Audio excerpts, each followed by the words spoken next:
الحمد لله والصلاة والسلام على رسول الله وعلى آله وصحبه ومن والاه وأشهد أن لا إله إلا الله وحده لا شريك له وأشهد أن نبينا محمدا عبده ورسوله صلى الله عليه وعلى آله وصحبه وسلم تسليما كثيرا. نواصل الحديث عن الآداب التي ينبغي على المسلم أن يعلمها في يومه وليلته، وهي ما تتعلق بعباداته وعلاقته بربه سبحانه وتعالى. ذكرنا في المرة الماضية آداب الخلاء وآداب الاستيقاظ وآداب الوضوء، واليوم بإذن الله نذكر آداب الغسل. أولا التسمية عند خلع الثياب. روى الطبراني وهو حسن بشواهده عن أنس بن مالك رضي الله عنه أن رسول الله صلى الله عليه وسلم قال: ستر ما بين أعين الجن وعورات بني آدم إذا دخل أحدهم الخلاء أن يقول بسم الله، يعني إذا قلت بسم الله عند نزع ثيابك فإنه يكون بينك وبين الشيطان والجن حاجز فلا يرى عورتك. Donc aujourd'hui on va citer les comportements de grandes ablutions.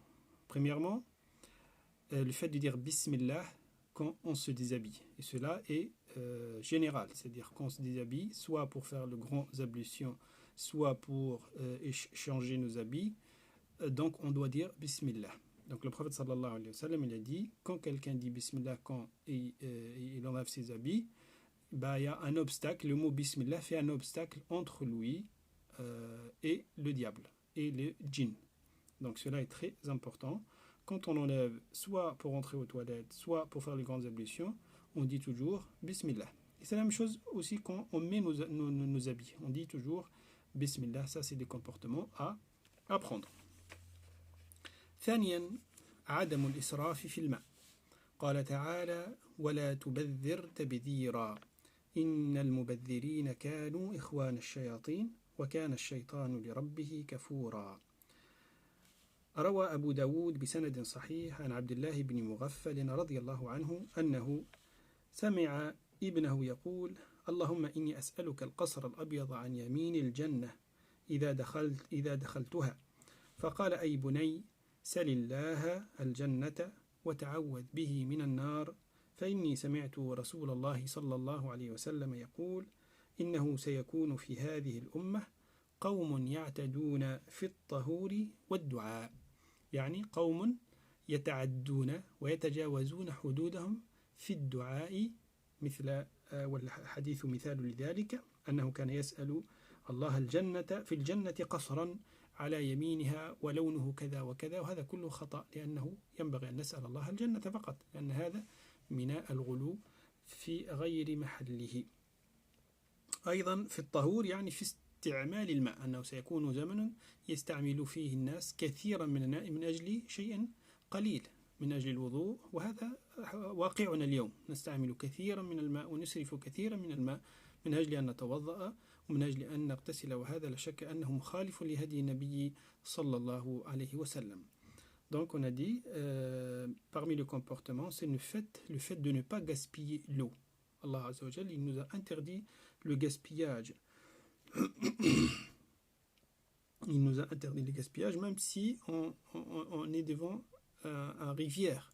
C'est-à-dire l'eau, elle est comme à notre jour aujourd'hui, hein, l'eau, il y a partout dans le robinet, on ouvre, et il y a l'eau, alhamdoulilah, on n'est pas en manque d'eau.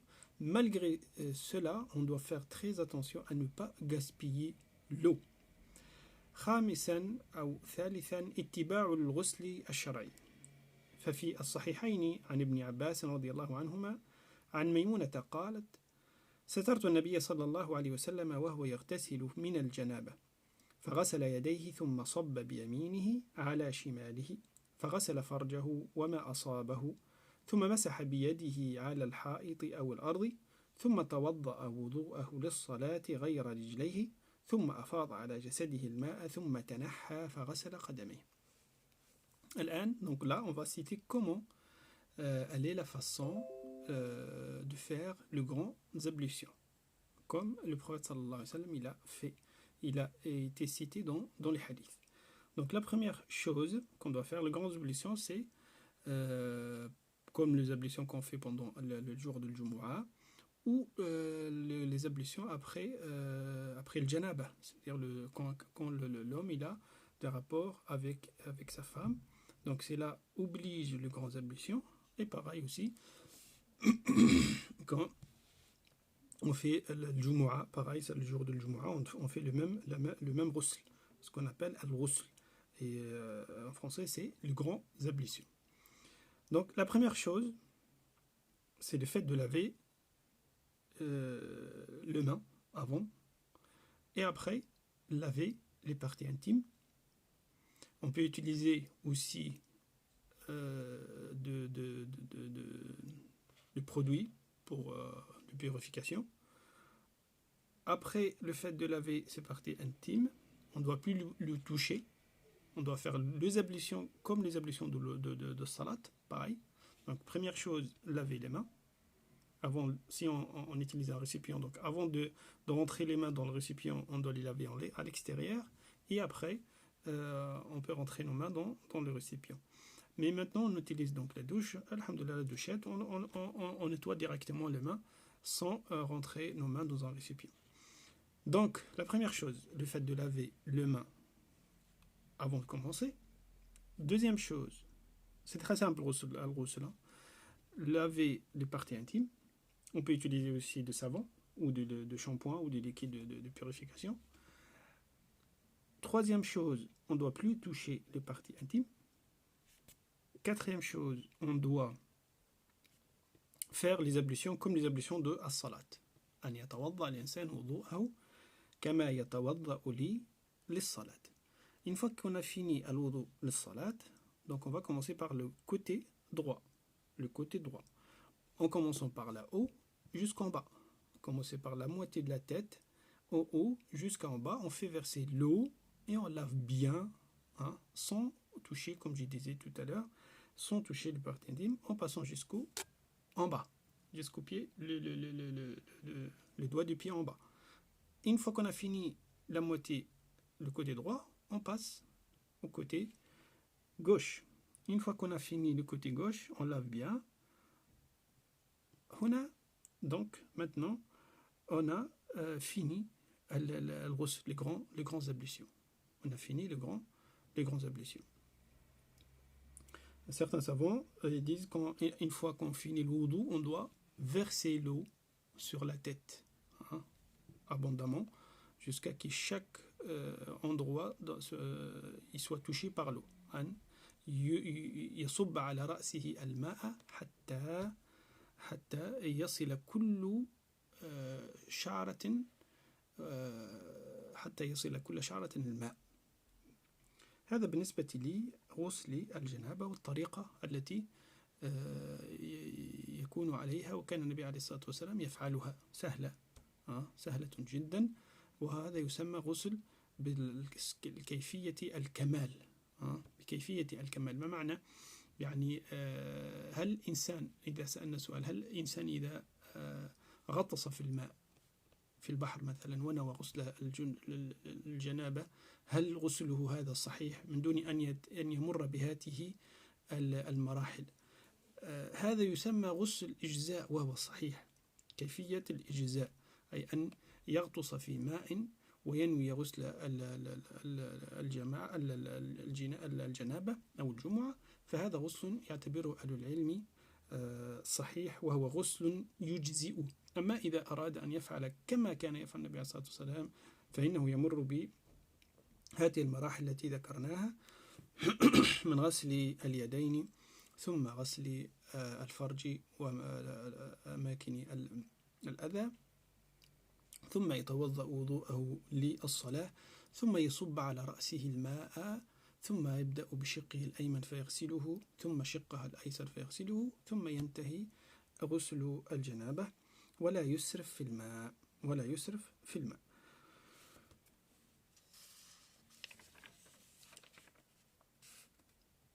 ثم الإنسان من الآداب أيضا بالنسبة للغسل هو تعجيل الاغتسال من الجنابة.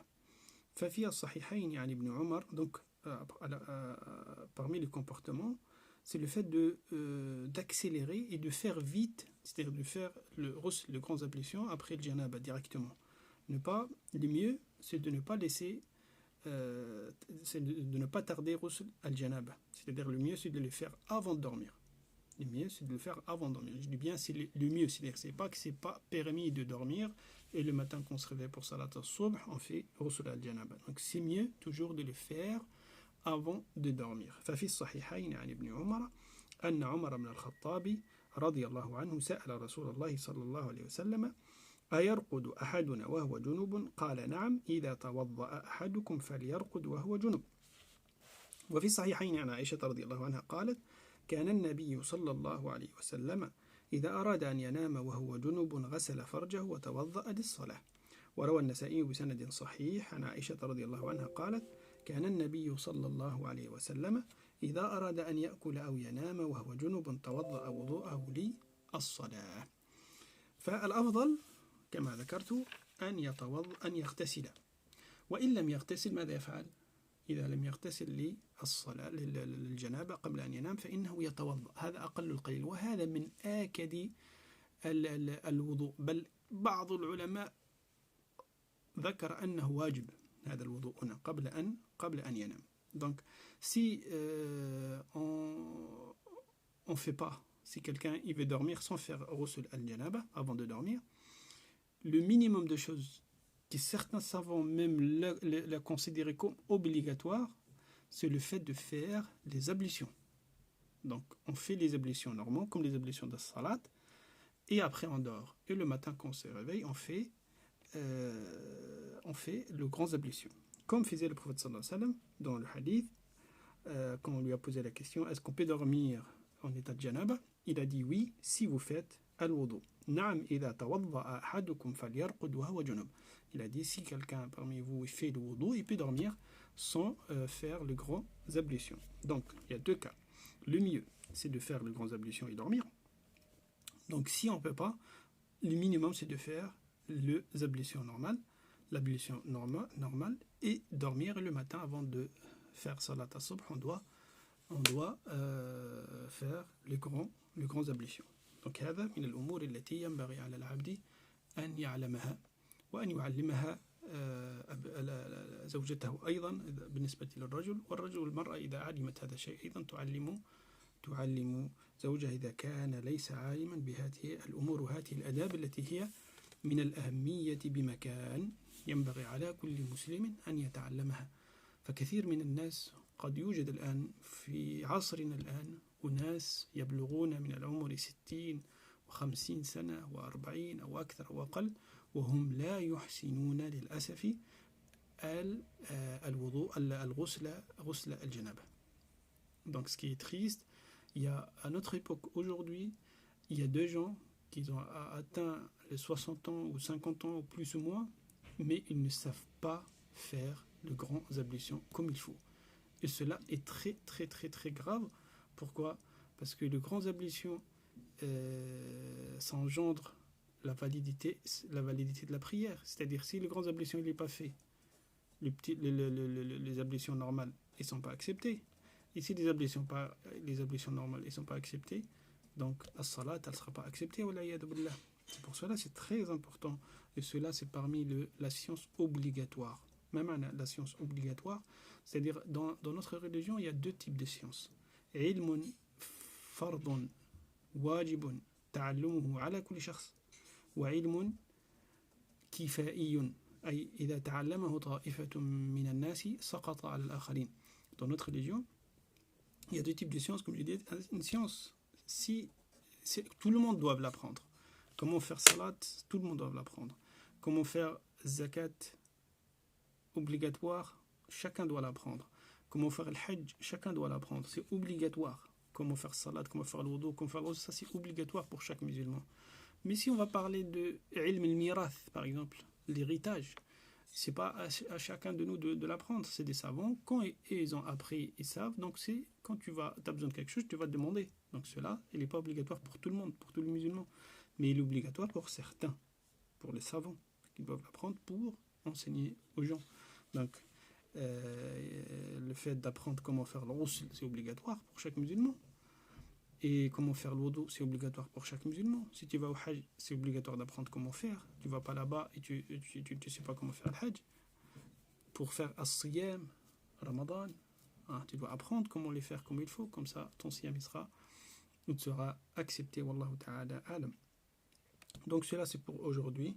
Donc Adabu al-Ghusl, naktafi bihada al-qadr. On va s'arrêter ici aujourd'hui, bidnillah azza wa jal.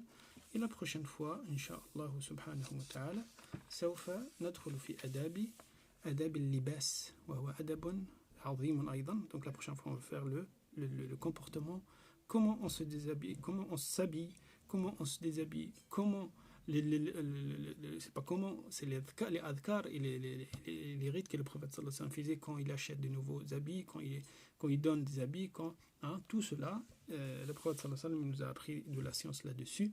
On va le faire, Inch'Allah, la prochaine fois, bidnillah, subhanahu wa ta'ala.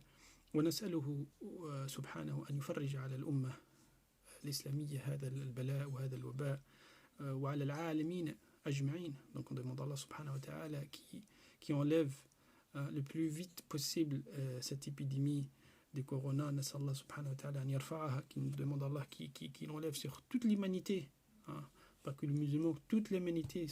On demande à Allah subhanahu wa ta'ala de les guider et d'enlever cette épidémie. نسأل الله سبحانه وتعالى أن يرحمنا برحمته وأن يوفقنا لكل خير وأن يثبتنا على طاعته ودينه إنه ولي ذلك والقادر عليه. اللهم صل على محمد وعلى آل محمد كما صليت على إبراهيم وعلى آل إبراهيم في العالمين إنك حميد مجيد. اللهم بارك على محمد وعلى آل محمد كما باركت على إبراهيم وعلى آل إبراهيم في العالمين إنك حميد مجيد. سبحان ربك رب العزة عما يصفون وسلام على المرسلين والحمد لله رب العالمين. ونلقاكم مرة أخرى إن شاء الله سبحانه وتعالى.